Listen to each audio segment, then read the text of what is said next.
না।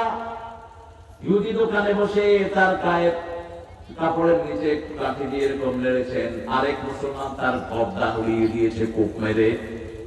রাসূল বলছেন এতটুকুতে হবে না, ইহুদি এলাকা ছাড়ো, খয়বর পুরা ছেড়ে দাও।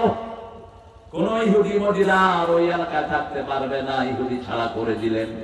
কারণ একজন মুসলমানের ইজ্জত সারা দুনিয়ার কাফেরের চেয়ে আল্লাহর কাছে অনেক বেশি। যতদিন একজন মুসলমান থাকবে, একজন দিনদার থাকবে, যে বলবে আমার রব আল্লাহ, ততদিন কিয়ামত হবে না।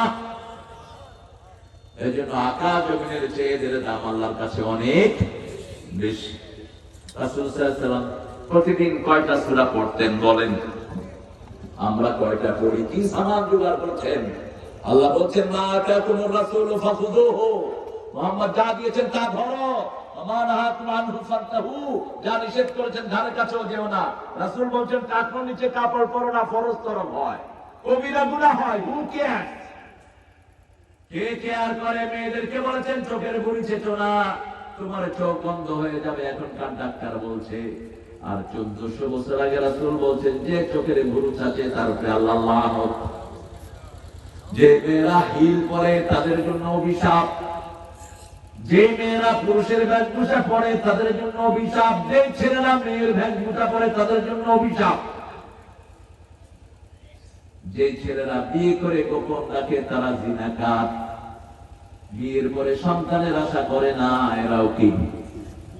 ছেলে হোক মেয়ে হোক দুটি সন্তানই যথেষ্ট, একটা হইলে ভালো হয়, না হইলে আরো ভালো, আরো ভালো।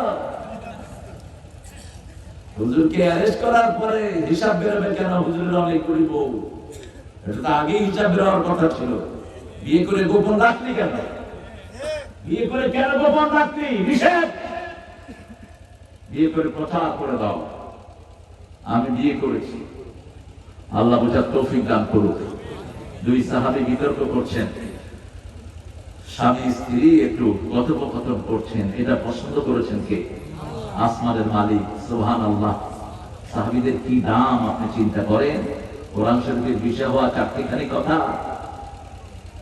আল্লাহ রাব্বুল আলামিন তাদেরকে এমন করে বাছাই করেছেন, রাদিয়াল্লাহু আনহু ওয়া রাদু আনহু, যালিকা লিমান খাশিয়া রাব্বাহ। তারা আল্লাহকে ভয় করেছে, এইজন্য তাদের মর্যাদা বাড়িয়ে দিয়েছেন কে? আমরাও আল্লাহকে ভয় করব, আল্লাহ ভয় করার তৌফিক দান করেন। আরো চিৎকার করে বলি আমিন। একজনকে ভয় করব, তিনি কে? এখন বলেন তিনি থাকেন কোথায়? সব জায়গায়।